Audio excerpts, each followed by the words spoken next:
Ni dama na fi sha'awar rubutu. Yanzu na samu cikakkiyar dama da zan jawo takardu in samu lokaci isasshe ina gaya malaman nan na musu bakin albishir su jira littattafai a kusa waɗanda za su hana su bacci. Za a ci gaba da wa'azi kenan ko kuwa an haƙura? A'a, gwamna ya ce ba zan wa'azi ba, ta yaya zan ci gaba da wa'azi? Kawai ni abin da nake faɗa shine masu cewa me mataki, ina ce musu magana ce ta shekara 2 ku je ku yi rijistar zaɓe kawai shi kenan. In dai da gaske kuke ku je ku yi rijistar zaɓe wanku ya isa ku sauya gwamnati, kawai magana kenan. To malam zai fito takara ne? A'a, ba zan fito ba, amma na san za a samu masu adalci za su fito, waɗanda za su yi mana adalci, mu ba su ƙuri'a su yi mana adalci, su ma kuma waɗanda suke mana zaluncin su ɗanɗana kuɗa su insha Allahu ta'ala.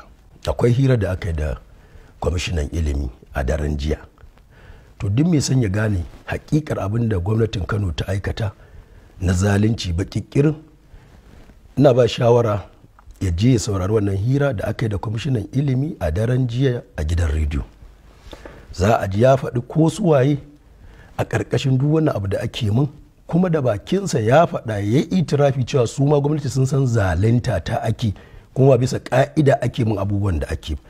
Wannan kama daga hatta filin karatuna, tarona na hatima da na yi, sannan tsarin koyarwa ta, sannan shiga haƙƙina da al'umma da datse lallai sai an raba ni da al'ummar da Allah ya sa suke ƙaunata suke kuma sha'awar karatuttuka na. To ina cewa wanda yake sai je amsar wannan tambayar ya je ya nemi wancan program don mai magana da yawun gwamnati shi ya faffaɗa da bakinsa ga waɗanda suke ta abubuwan nan, kuma da bakinsa ya faɗa cewa gwamnati ta tabbata zalunci ne ake min ba bisa haƙƙi ba.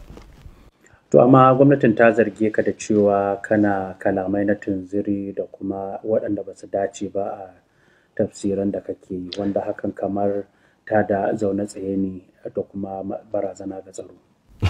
Allah ya sauka. Magana da tunziri, ita gwamnati a layin ilimi take ko a layin addini hadda za ta gane me kalmar tunziri. Ca nake abin da yake haƙƙi na addini yadda Allah ya faɗa kulatu burhanakum shine a haɗa ni da su mu zauna tukunna su tabbatar da laifin, sannan hukunci kuma ya biyo baya daga gwamnati. Yaushe ta haɗa mu muka zauna da su har ta gane cewa abin da nake faɗa tunzira jama'a ne.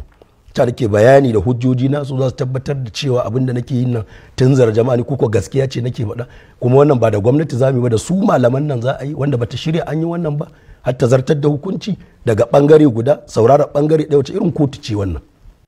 To ana zargin ka da cewa kana kalamai waɗanda ba su kamata ba duk da abi kan wannan ɗori, amma ana cewa kamar kana ɓatanci ga sahabbai ko kana zagin su, wanda ake ganin wannan na sosaran musulmai da yawa a Kano. A'a, ko kaɗan.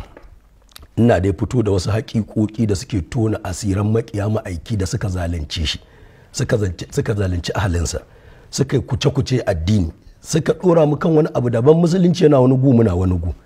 Kuma in gaske ne me yasa suke gudun mu zauna da su su kawo ɓatancin da suke faɗa? A bijirawa an tambaye su ina ɓatancin, babu. Har yau ba su iya kawo shi ba, sai dai a datse magana mai tsayi da na ta awa ɗaya sai a ɗauko sakan 5 ko sakan 10. Ya za ka fahimci maganar da aka yi ta awa 1 ko 2 a sakan 5? Sakanan babu wani ɓatanci. Ɓatanci yana cikin Bukhari, shi ya rubuta ɓatanci, Muslim da sauran marwaita da suka nasabta annabi miyagun al'amura waɗanda kuma ba a guna kada ake ji ba. Magautan musulunci na fito da suna ta rusa addinin kuma ba a iya tararsu. Wannan shine hakikar abin da yake faruwa. An wa annabi sallallahu alaihi wasallama batanci, ni kuma ina kokarin rushe da ingiji da gyara wannan barna da akai. To yanzu gashi an dakatar da kai, me za ka yi na gaba? To shi dama ai kamar da na sha faɗa wa 'yan uwa, ni ina da ayyuka da yawa.